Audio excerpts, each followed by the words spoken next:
আসসালামু আলাইকুম। এই বছর বাংলাদেশের শীতটা কিন্তু একটু বেশিই জাঁকিয়ে পড়েছিল, তাই না? শীতকাল মানে ধোয়া ওঠা কফি, দাওয়াত, একের পর এক পিঠাপুলির উৎসব। এই তীব্র শীতে আমরা হয়তো অনেকেই আমাদের এক্সারসাইজ রুটিনটা ঠিক রাখতে পারিনি। বেশি পরিমাণের চিনি ইনটেক, ক্যালোরি ইনটেকের ফলে মেটাবলিজমটা ধীর হয়ে গেছে এবং শরীরের ওজনটাও হয়তো বেড়েছে অবাধ্যভাবে।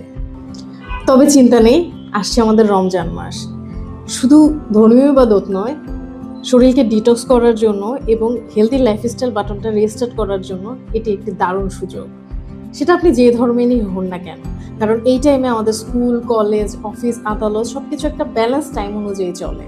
আগামী 15 দিন কিন্তু আপনি নিজেকে প্রস্তুত করতে পারেন 3টি সহজ উপায়। নাম্বার 1, চা কফির পরিমাণ পরিমিত করুন। আমাদের অনেকেরই অভ্যাস আছে ঘন ঘন চা কফি পান করার। রোজার মাসে যখন হঠাৎ করে এটি বন্ধ হয়ে যায় তখন দেখা যায় আমাদের ক্লান্তি লাগে, মাথা ব্যথা লাগে। সো আমরা যদি চা কফির পরিমাণটা এখন থেকে লিমিটেশনের মধ্যে নিয়ে আসি, তাহলে হয়তো এই সমস্যাটা আমরা সহজেই মোকাবেলা করতে পারবো। চিনির পরিমাণ কমিয়ে এনে ফাইবার সমৃদ্ধ খাবারের পরিমাণ বাড়ান।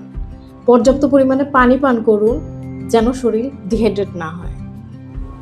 রোজা রেখেও কিভাবে ক্লান্ত না হয়ে সুস্থ থাকা যায়, সঠিকভাবে ওজন কমানো যায়, তার জন্য প্রয়োজন একটি পার্সোনালাইজড ডায়েট চার্ট।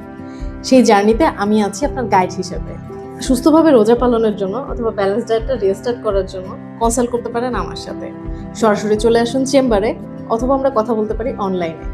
আপনার শরীরকে দিক নতুন এক শুরু। Let's restart a healthy life.